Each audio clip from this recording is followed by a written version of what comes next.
আমাদের ভোলা জেলা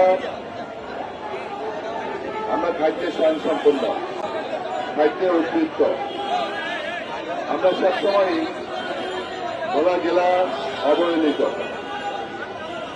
আজকে আমরা লক্ষ্য করেছি যেমন আমরা গ্যাসের দিক থেকে প্রাকৃতিক সম্পদ গ্যাস এই ব্যাপারেও আমরা সমৃদ্ধ। আমরা গ্যাসের উপরে ভাসতেছি, কিন্তু এখন পর্যন্ত গ্যাস আমাদের প্রতিটি ঘরে ঘরে আমরা গ্যাস পৌঁছতে পারি নাই। বাংলাদেশের সবাই গ্যাস দিয়ে তারা তাদের দৈনন্দিন কাজ করছে, কিন্তু আমাদের গোলায় এত গ্যাস থাকা সত্ত্বেও আমাদের গোলার মানুষ একদম এলিশা থেকে আপনার চরপেশন পর্যন্ত গ্যাস প্রতিটি বাড়িতে যাওয়ার কথা। এখন গোলা বরিশালের সেতু, এই সেতু অত্যন্ত গুরুত্বপূর্ণ। বিভাগের সাথে আমাদের ভোলা জেলার কানেক্টিং রোড, এটা খুবই গুরুত্বপূর্ণ, সেটা সবাই জানে, আমরা সবাই জানি।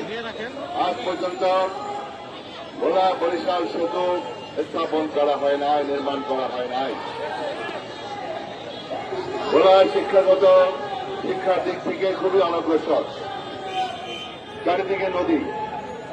তারপরেও আমরা বিভিন্ন সংগ্রাম করে আমাদের ছাত্রছাত্রীরা পড়াশোনা করে বাংলাদেশে এবং দেশে বিদেশে বিভিন্ন জায়গায় উচ্চশিক্ষা অর্জন করছে, কিন্তু সকলের পক্ষে ভোলা থেকে ঢাকা এসে অথবা বিদেশে তাদের পড়াশোনা করা অনেকের পক্ষেই সম্ভব হয় না। সুতরাং আমাদের ভোলা একটি মেডিকেল কলেজ দাবি অত্যন্ত যুক্তিসঙ্গত।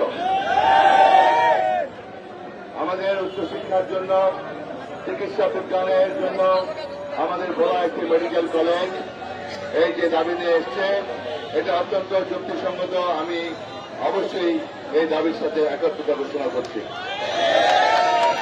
কিন্তু ভোলাই যদি না থাকে, এর পেছনে কিন্তু আরেকটা কুচক্রী মহল। এই 1.5 ইঞ্চি দাড়ি থেকে 1.5 ফিট দাড়ি পর্যন্ত এদের অবস্থান। তারা কিন্তু বালি কেটেই যাচ্ছে ভোলা থেকে। বালির চোরদের উৎখাত যদি না করি, এইসব আন্দোলন করে কোনো লাভ হবে না গো বাচ্চারা।